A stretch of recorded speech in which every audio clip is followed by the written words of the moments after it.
Hi friends, நேற்றுக்கு வந்து எங்கள் ஸ்கூலில் வந்து ஃபயர்லெஸ் தூக்கி காம்படிஷன் வச்சுருந்தாங்க. அதில் வந்து நான் 3 ஐட்டம் செஞ்சுட்டு போனேன். என்னன்னா ஆப்பிள், பொட்டுக்கடலை லட்டு, பேரிச்சம்பழ லட்டு, அவல் புளி சாதம். இப்போ வந்து பாரம்பரிய உணவு, நம்ம மறந்து போன பாரம்பரிய உணவு எல்லாமே நான் வந்து நவதானியத்தில் செஞ்சுருக்கேன். இது வந்து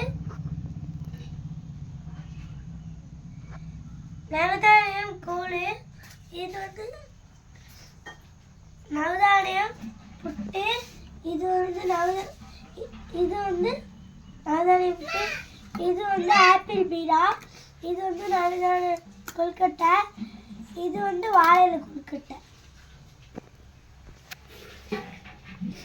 இது வந்து பழங்கள் கண்டு கொழுக்கட்டை.